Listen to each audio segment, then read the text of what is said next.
ये नया देखिए भारत, विकसित भारत है आपका। वेलकम टू UER2 टनल के बिल्कुल बीचों बीच हम जा रहे हैं। 2 का स्टार्टिंग 0 पॉइंट है उसका। 0 पॉइंट है बिल्कुल ये।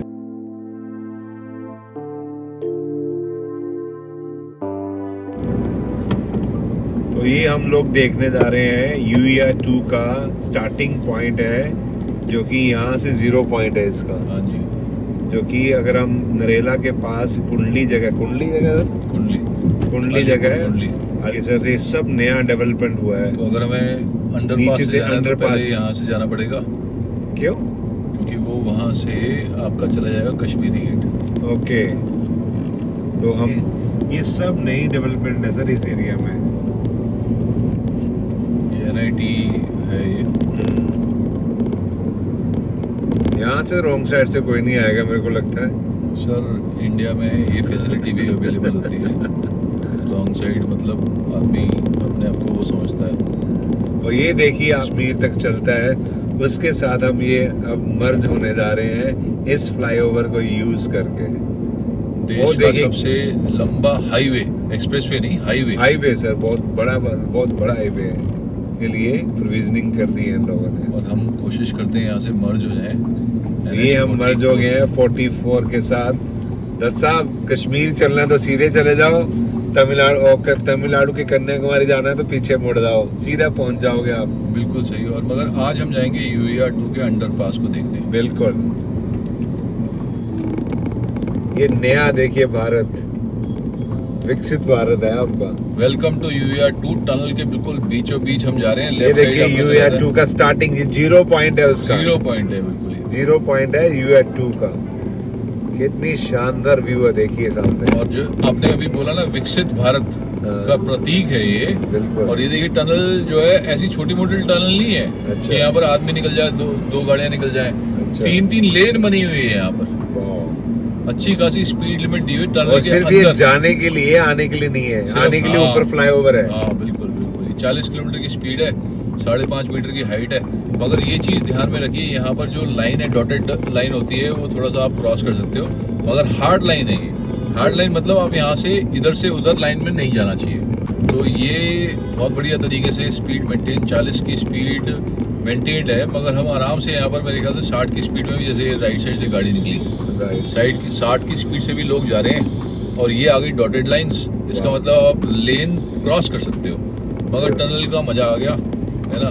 हालांकि 1-1.25 किलोमीटर की टनल होगी और जबरदस्त तरीके से हमने क्रॉस कर लिया इसको विदाउट एनी इंटरप्शन। इसी जगह में लगता था हमें कुछ 15 मिनट जाम में, है ना। और उसके बाद अभी कोई जाम नहीं, अभी कोई दिक्कत नहीं, बिल्कुल सरल तरीके से हम यहाँ से निकल गए और 40 मिनट में पहुंच जाएंगे। हम कहाँ? रोहिणी की तरफ। अगर सीधे जाएंगे ना यहाँ से, तो हम पहुंच जाएंगे यहाँ से 30-35 मिनट में IJ एयरपोर्ट। बिल्कुल 30 मिनट के अंदर हम एयरपोर्ट पहुंच जाएंगे। जो पहले लगता था, सोच भी नहीं सकता आदमी। सोच भी नहीं सकता। जो पहले लगता था यहाँ से 2 घंटा 1.5 घंटा, और द्वारका यहाँ से आधे घंटे में हम पहुंच जाएंगे। जबकि पहले हमें 2 से 2.5 घंटे, पहले 2 लाख कुआं जाना पड़ता था। 2 लाख कुआं पहुंचने में 1.5 घंटे लगते थे, फिर आगे द्वारका जाने में टाइम लगता था। पहले जो हम लोगों के अमृतसर वाले भाई, अम्बाला वाला भाई, या फिर क्या उसको सोनीपत वाले भाई लोग आते थे, तो उनको तो सोच करके पेट में दर्द हो जाता होगा कि दिल्ली में कैसे जाएंगे। सोनीपत से यहाँ तक आए 20 मिनट में, और यहाँ से जाएंगे IJ एयरपोर्ट या गुड़गांव 2 घंटे में, है। बिल्कुल। चंडीगढ़ से आए 3 घंटे में, और क्या, और यहाँ से आए 2 घंटे में। तो 5 घंटे उनके ही लगते होंगे सिर्फ। बिल्कुल। मगर आज की डेट में इस एक्सप्रेसवे से इतनी सहूलियत होने वाली है। और एक तरीके से देखा जाए तो सिर्फ अगर हम ये फाइनेंशियल एस्पेक्ट भी सोचें, तो पासेस जो बने हैं, जो 350 रुपये मंथली पास बना है, और जो 300 रुपये का, जो 3000 रुपये का जो ईयरली पास बना है, ये देखिए बढ़िया सा इंफ्रास्ट्रक्चर जबरदस्त तरीके से। ये देखिए यू टर्न करने के लिए सर कितना, देखो सिर्फ यू टर्न करने के लिए कितना शानदार बना है। बिल्कुल। ये सर यूरोप में और बाहर मलेशियन कंट्रीज वगैरह में ये सब इंफ्रास्ट्रक्चर था। ये यहाँ जो है अगर देखा जाए तो हमारे लिए ये बहुत बढ़िया तरीके से बना हुआ है। देखिए गुड़गांव रह गया 51 और ये AIJ एयरपोर्ट है 49 और 120 की स्पीड या 100 की स्पीड इस हाईवे पे है। तो आप खुद अंदाजा लगा सकते हैं कितनी देर में आप पहुंच जाएंगे आईजी एयरपोर्ट। बिल्कुल सर। नॉन स्टॉप है, कोई इसमें कोई रेड लाइट नहीं है, कुछ नहीं है, सिर्फ एक ही टोल आएगा। वो टोल वो लेते हैं 235 रुपए लेते हैं, और आने जाने का लेते हैं 350 रुपया। उसमें भी एक स्कीम है कि आप 350 अगर मंथली पास बना लोगे तो 10-12 रुपए में आप डेली अप डाउन कर सकते हैं उसमें से। बिल्कुल सही, बिल्कुल सही। और ये वीडियो इस वजह से क्योंकि रात की ड्राइविंग किसी ने नहीं दिखाई होगी।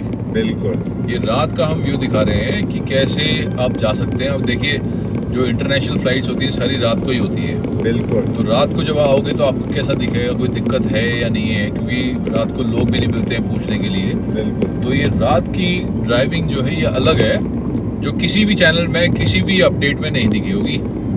तो आप यहाँ से सीधा जाइए, रात को भी आप यहाँ से 35 मिनट में पहुँच जाओगे IGI एयरपोर्ट। बहुत ही शानदार, बहुत ही शानदार।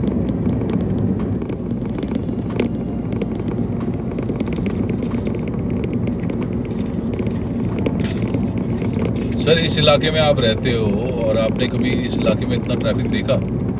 सर आपने मधुबन चौक में देखा होगा जहाँ बम्पर टू बम्पर गाड़ियाँ चलती थी। बिल्कुल। यहाँ इस इलाके में, इस जगह में, ये आउटर दिल्ली कहलाता है एक तरीके से। सर आप और ये नॉर्थ वेस्ट दिल्ली है जहाँ पर आप ये हरियाणा के क्लोज हो। आप देखिए ना, मेरे को हिमाचल जाना तो कितना कन्वीनियंट हो गया, मेरे को दिल्ली टच ही नहीं करनी अंदर की। आपको दिल्ली अंदर जाना ही नहीं है। बिल्कुल, यहीं से बाहर निकल जाएंगे चंडीगढ़ जाने के लिए। बिल्कुल बिल्कुल। ये देखिए रोहिणी जाने के लिए ये रास्ता बना मगर हुआ है। एक चीज मैं ये देखूंगा यहाँ पर लोकल्स जो हैं इनके लिए यहाँ से अंडर पासेस और सबवेज वगैरह होने चाहिए ताकि इनकी भी सेफ्टी सिक्योरिटी का ध्यान दिया जाए। बिल्कुल। और बहुत इम्पोर्टेंट है ये, अगर किसी तरीके से हमारी वीडियो पहुंच रही है। ये देखो एक और बन गया यू टर्न के लिए। ये पुराना ही सर, ये बवाना वाला जो कट आया था वो है यू टर्न के लिए भी। यू टर्न के लिए ही है, और राइट साइड आपका, लेफ्ट साइड सारा आपका बवाना चला जाता है। बट ये भी जबरदस्त तरीके से बना हुआ है, सारे ही जबरदस्त तरीके इंटरनेशनल स्टैंडर्ड्स से बने हुए हैं। बिल्कुल सर, देखो ना कितने शॉर्ट टाइम में बना दिया इन्होंने। देखा जाए तो ये कम से कम 4-5 साल में बना दिया सारा। बिल्कुल सही, जो कि अपने आप में बहुत बड़ी अचीवमेंट है। मैं इसके बारे में आपको 2 मिनट बाद में बताऊंगा, है ना, पूरा हिस्ट्री बताऊंगा इसकी। सर ये सोनीपत जाने के लिए लेफ्ट जाना पड़ेगा हमें, और सीधा चले जाएंगे हम कहाँ पे, गुड़गांव। हाँ सीधे चलेंगे गुड़गांव, लेफ्ट साइड सोनीपत, बटवासनी, बवाना से होते हुए हम आगे गोहाना वगैरह चले जाएंगे। मगर रात को ड्राइव करके इतना मजा आ गया ना, लाइटिंग वगैरह बिल्कुल जबरदस्त तरीके से लगी हुई है।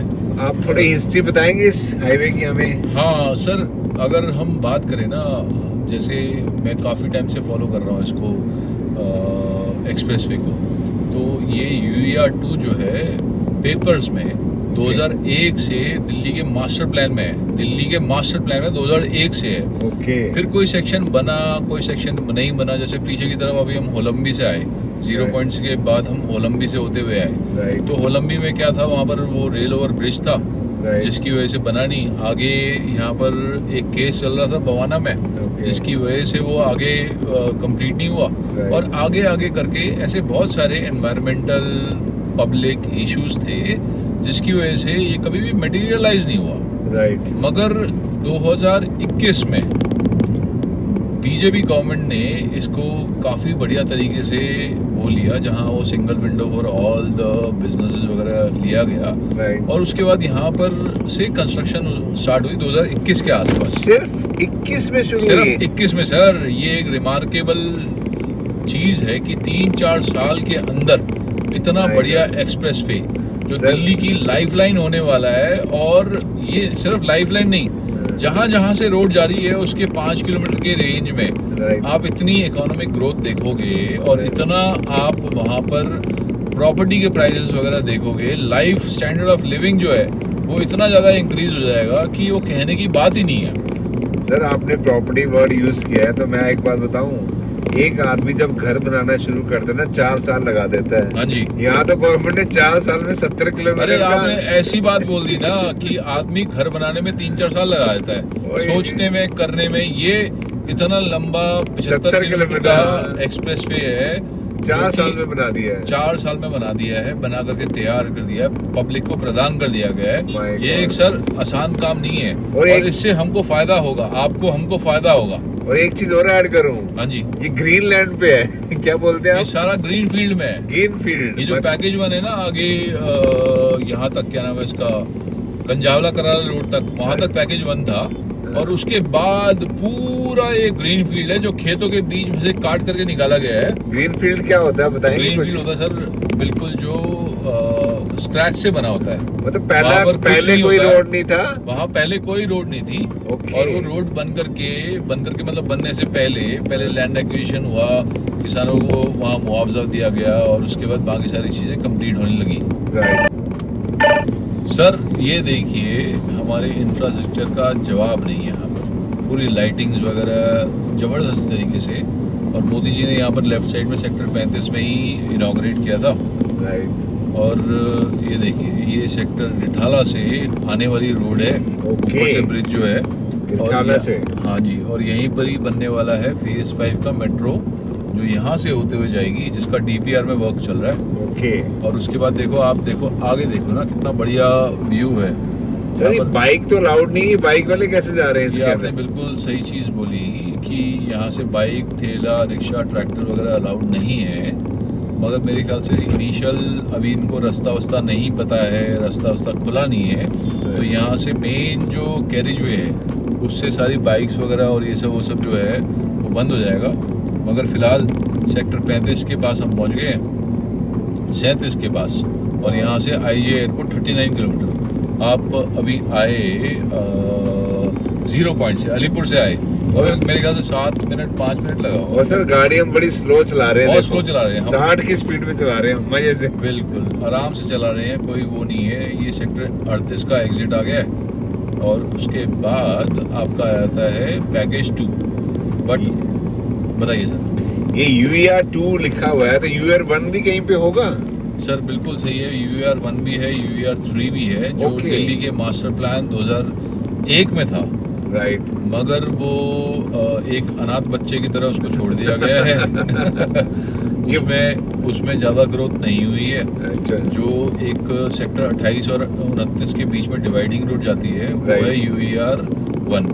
राइट। और जो UER 3 है, मैं शायद उल्टा बोल रहा हूँ, UER 3 जो है वो नरेला के फ्लैटों से होते हुए सीधे जाती है।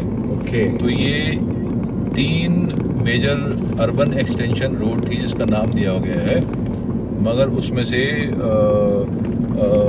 गडकरी जी ने पिक करी थी UER 2। आप कुछ कह रहे थे सर? सर मैं ये कह रहा हूँ, जब हम दिल्ली में 2005 में आए तो हमें ये बताया गया था कि वहाँ उस समय शीला दीक्षित जी होती थी यहाँ पे CM। वो चाहती थी कि दिल्ली की ट्रैफिक को निजात दिलाने के लिए दिल्ली में कोई ट्रक ही नहीं आने चाहिए, तो इसीलिए उन्होंने वो KMP बनाया, ये UER 2 का मास्टर प्लान लेके आए। उन्होंने जितना शेयर बनता है वो दे चुके थे दिल्ली का, अब इसमें हरियाणा ने कंट्रीब्यूशन करना था, यूपी ने कंट्रीब्यूशन करना था, जिसके कारण वो डिले होता रहा। Thank to the central government, जो गडकरी साहब बीच में आए, उन्होंने इसको लिया अपने हाथों पे। 4 साल के अंदर इतना बढ़िया ये UER 2 बना के नेशन को दे दिया। बिल्कुल सही सर, ये एक तरीके से मिशन लेवल पे काम हुआ है, क्योंकि दिल्ली में देखो एक ट्रैफिक की समस्या ही नहीं है।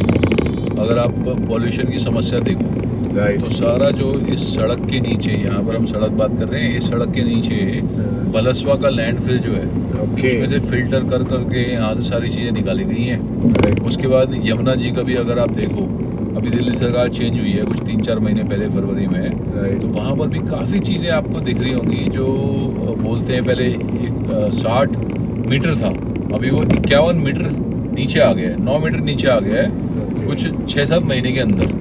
तो मैं देखो पॉलिटिक्स वाली बात नहीं है, मैं ये बीजेपी से या किसी और का स्पोक्स पर्सन नहीं हूँ, बट ग्रोथ तो है। आप कुछ कह रहे थे सर, बात कट गई आपसे। सर हाँ, इसमें मैं एक बड़ा प्लस पॉइंट सुनने में आता था और आपसे मैं कंफर्म करना चाहूंगा कि दिल्ली में जो कूड़े का ढेर था यहाँ पे, क्या नाम बोलते हैं उसको? बलसवा लैंडफिल। उसके साथ मैं आपको काट रहा हूँ, उसके साथ 2 और लैंडफिल है, एक ओखला वाला है और एक दूसरा वाला जो है वो है आपका गाजीपुर। राइट। तो सर जब हम दिल्ली में आते थे ना पंजाब से या चंडीगढ़ से, तो बाईपास में हम रुकते थे तो स्मेल करता था, जलता रहता था पीछे। और अभी देखेंगे वो मेरे को लगता है 60-70% तो खत्म ही हो गया वो। और पता चला कि वो पूरा कचरा रिफाइन करके इसी हाईवे के नीचे डाला गया है। ऐसा बिल्कुल आप सही बोल रहे हो। और जो दिल्ली के एनवायरनमेंट मिनिस्टर हैं मनजिंदर सिंह सिरसा जी, अच्छा। उन्होंने भी लास्ट 1 महीना पहले कुछ कोटेशन भी दिया था कि दिसंबर 2025 तक अच्छा। सारा जो पहाड़ है कूड़े का वो दिखना बंद हो जाएगा। क्या बात है सर। और अगले साल 2026 में अप्रैल तक वो सारा कूड़े का पहाड़ ग्रीनरी में तब्दील हो जाएगा। क्या मगर ये सिर्फ वादे हैं या सच में कुछ फैक्ट्स है? नहीं सर, सच हो जाएंगे। हाँ, मैं भी चाहता हूँ, दिल्ली का निवासी होने के नाते मैं भी चाहता हूँ कि ये सब सच हो जाए। और अगर जैसे काम हो रहा है तो अच्छी बात है, बहुत सारी चीज़ें अच्छी बात है, बहुत पॉजिटिव इम्पैक्ट है। जैसे पहली गवर्नमेंट में हमने देखा, पिछली गवर्नमेंट में हमने देखा, लास्ट 10 साल में बहुत सारी चीज़ें डिस्कस हुई, बात हुई, मगर ब्लेम गेम ज़्यादा हुआ सर। उसमें तो ये कहा जाता है कि शीला दीक्षित के प्रोजेक्ट भी पूरे नहीं हुए। हाँ, ऐसा भी कहा जाता है। देखो, पॉलिटिक्स वगैरह अपनी जगह है और पब्लिक को जो हेल्प होनी चाहिए वो अपनी जगह है, राइट। तो ये तो मेजर पब्लिक के एजेंडे में होने चाहिए। और मीनवाइल आप दिखा रहे हो यहाँ पर से लेफ्ट साइड राइट साइड इतनी बढ़िया जगहें। और ये देखो व्यूज जो है, ये देखिए दिल्ली है, ये दिल्ली है। दिल्ली में बम्पर टू बम्पर गाड़ी चलती थी। और वो हम चाहे तो 100 की स्पीड में चला सकते हैं। हम देखो थोड़ा सा नागरिक थोड़े से वैसे हैं, सिंपल से नागरिक हैं, हम स्पीड लिमिट तक ही चलाएंगे। हम 70 पे चला रहे हैं अभी, है ना। और लोग तो भाग रहे हैं तो ठीक है, कोई बात नहीं। अभी क्या बोले अब। मैं तो कहता हूँ सर, मैं बॉम्बे जाके आया हूँ ना, बॉम्बे में इतना ट्रैफिक है, कोई हिसाब नहीं है।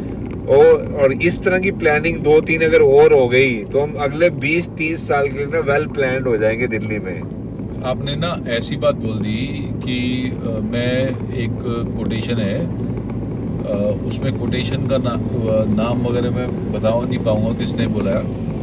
ये अमेरिका में बोलते हैं कि American roads are good not because the American country is good, America is good because the roads are good, because the infrastructure is good. So ये एक सिंपल सी टर्मिनोलॉजी है कि अगर आपका कम्युनिकेशन का माध्यम अच्छा होगा, सिंपल आप किसी से बात कर पा रहे हो, आप ट्रेन ट्रैवल कर पा रहे हो, ये आसान होगा, तो आपके ग्रोथ में और ज़्यादा एक पुश मिलेगा। तो ये सिंपल मुझे जो है वो याद नहीं आ रहा, वो अमेरिकन प्रेसिडेंट थे मेरे ख्याल से, जो भी थे। बट एनीवे, ये था हमारा आज का नाइट का व्यू। जो मुंडका हमारा यहाँ से पीड़ागढ़ी यहाँ से लेफ्ट आने वाला है। और अब हम जाते हैं, आज की वीडियो क्लोज करेंगे।